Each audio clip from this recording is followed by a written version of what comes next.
लोग RRB, LP, NTPC और technician में previous year asked question in railway. Okay, तो हम देख लेते हैं कि हमारा पहला क्वेश्चन क्या है। द फर्स्ट क्वेश्चन इज 9.5% वार्षिक साधारण ब्याज पर कोई राशि 6 वर्षों में ₹942 हो जाती है। तो आरंभ में किया गया निवेश बताना है, हमें सम बताना है। हमें क्या फाइंड करना है? सम फाइंड करना है। ठीक है, तो क्वेश्चन हम देख लेते हैं क्या है हमारा। 9.5%। तो इस क्वेश्चन को देखिए, जब हम सॉल्व करेंगे तो इस 9.5 को हम लिख सकते हैं 95/1000।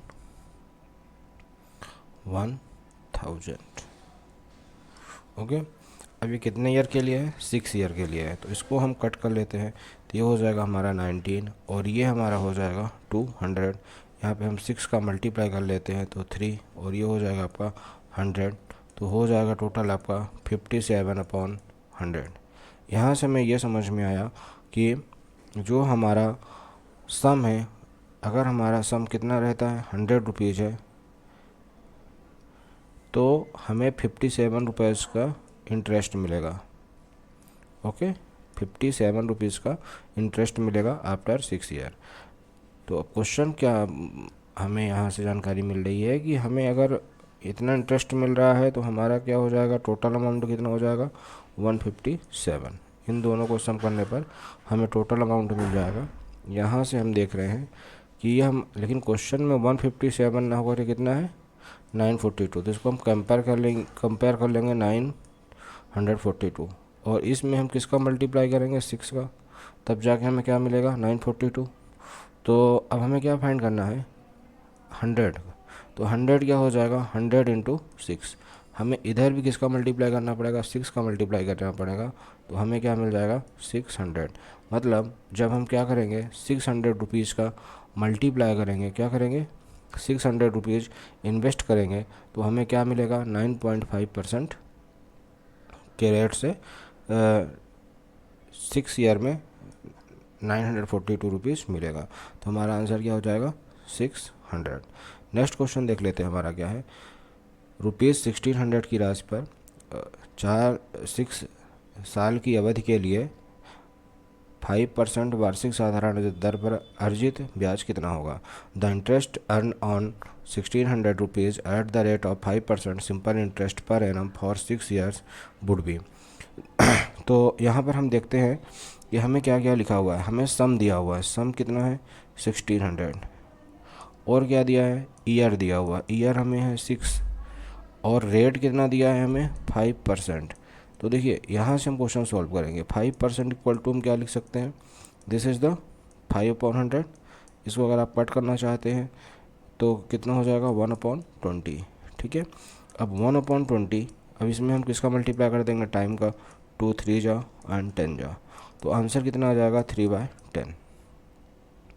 अब इस क्वेश्चन को समझना, ये हमारा क्या है सम है और ये हमारा है इंटरेस्ट। तो लेकिन क्वेश्चन में बोला कि सम 10 रुपीज़ नहीं है, कितना है 600 है।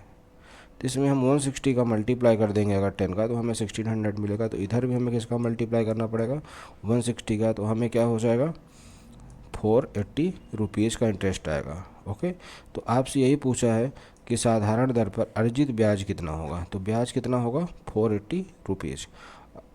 अब नेक्स्ट क्वेश्चन देखिए हमारा क्या है। अब से 3 वर्ष बाद धरित्री की आयु यूनिस की आयु के दोगुना से 8 वर्ष कम होगी। इन दोनों की वर्तमान आयु का योग 61 वर्ष है। तो धरित्री की वर्तमान आयु कितनी है। 3 years from now Dharitri age will be 8 year less than twice Eunice age. The sum of their present age is 61 years। What is Dharitri's present age. ये क्वेश्चन है। ओके, तो अब हम यहाँ समझ लेते हैं। धरित्री की एज को हमने एक्स लेट कर लिया और यूनिस की एज को हमने वाई लेट कर लिया। ओके, तो पहला क्वेश्चन बोल रहा है कि अगर इनका प्रेजेंट एज कितना है 61। फिर नेक्स्ट में क्या बोला है आपसे, Dharitri age will be 8 year। After 3 year क्या हो जाएगा इसकी एज, आफ्टर 3 year हम देखेंगे तो ये हो जाएगा x+3 और ये हो जाएगा आपका y+3। तो यहाँ से ये बोला है कि जो धरित्री की आय है वो यूनिस की आय के अगर हम ट्वाइस करते हैं तो इसकी एज क्या है, 8 ईयर लेस है। तो हम इसमें क्या करेंगे, 8 को प्लस कर देंगे तो ये दोनों बैलेंस हो जाएगा। तो देखिए पहला इक्वेशन तो हमारा ये हो गया, सेकेंड इक्वेशन हमें यहाँ से मिल जाएगा। ठीक है, तो हम इसको सॉल्व कर लेते हैं। तो क्या हो जाएगा, देखिए यहाँ से x+3 तो x+11 इक्वल टू 2y+6। तो देखिए अब इस क्वेश्चन में हम क्या करते हैं, इधर साइड y ऐड कर देते हैं और इधर भी एक y ऐड कर देते हैं। ठीक है, तो देखिए क्या हो जाएगा, देखिए x+y और इधर भी हम एक y ऐड कर देते हैं, तो ये हो जाएगा आपका x+y और ये टोटल क्या हो जाएगा आपका 3y+6 -11। तो इसकी वैल्यू हमें यहाँ से मिल जाएगा। ठीक है, तो ये हो जाएगा 61, तो ये हो जाएगा आपका 3y -5, इसको इधर लेके जाएंगे तो हो जाएगा 66, 3y, इसको इससे कट कर देंगे 22, तो y की वैल्यू हमें क्या मिल गई, 22 ईयर।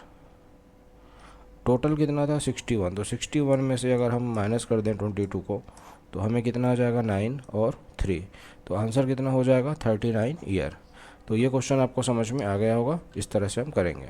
नेक्स्ट क्वेश्चन है बहुलक और मध्यिका के बीच अंतर क्या है। तो देखिए if the difference between the mode and median, तो हम यहाँ लिख लेते हैं mode minus median. Mode minus median कितना है 2 है। The difference between the median and mean, median minus mean हमें फाइंड करना है। ठीक है, ये हमें फाइंड करना है। तो देखिए फॉर्मूला क्या होता है, इनके तीनों के बीच में हम रिलेशन देख लेते हैं। रिलेशन होता है आपका mode equal to 3 median -2 mean. Okay, ये हमारा क्या होता है, इसमें रिलेशन होता है। हमें मोड माइनस मीडियन फाइंड करना है। तो देखिए इसमें 3 मीडियन है तो 1 मीडियन इधर हम ला लेते हैं, तो मोड माइनस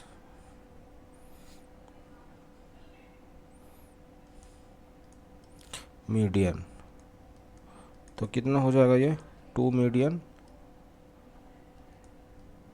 -2 मीन। देखिए इधर ये प्लस में था, इधर आएगा तो माइनस, जब इसको इधर ले जाएगा तो प्लस में हो जाएगा, तो फिर से 3 मीडियन हो जाएगा। ठीक है, हमें चाहिए क्या, हमें चाहिए द डिफरेंस बिटवीन मीडियन और मीन की चाहिए, ये मोड और मीडियन के बीच में आएगा। ठीक है, तो अभी इसको हम सॉल्व कर लेते हैं। तो क्या हो जाएगा, दोनों साइड हम माइनस कर देंगे मल्टीप्लाई, तो आंसर आ जाएगा। तो देखिए mode minus median equal to, हमारे पास यहाँ पे क्या है, तो इधर एक काम करते हैं, इधर माइनस का मल्टीप्लाई कर ही लेते हैं, तो आपको थोड़ा सा इजी हो जाएगा। ठीक है, तो ये हो जाएगा किसमें, प्लस में, ये हो जाएगा आपका माइनस में, इसको भी एक्सचेंज कर लेते हैं हम। तो 2 मीन -2 मीडियन, तो इसका आंसर हो जाएगा 2 कॉमन ले लेंगे तो अंदर आएगा मीन माइनस मीडियन, और मीन माइनस मीडियन की वैल्यू क्या है 2 है ना, तो मीन माइनस मीडियन, तो 2 × 2 कितना हो जाएगा 4, तो इसका राइट आंसर क्या हो जाएगा 4। देखिए इसको हम यही लिखेंगे, क्या लिखेंगे, मीडियन माइनस मोड। ओके, तो मीडियन माइनस मोड कितना आ जाएगा आपका 4 आ जाएगा, तो इसका करेक्ट आंसर क्या हो जाएगा 4 हो जाएगा। आशा करता हूँ आपको ये सारे क्वेश्चन समझ में आ गए होंगे। अगर आपको ये सारे क्वेश्चन समझ गए आ गए हैं तो प्लीज़ आप चैनल को सब्सक्राइब कर दीजिए, लाइक करिए और ज़्यादा से ज़्यादा शेयर करिए। धन्यवाद।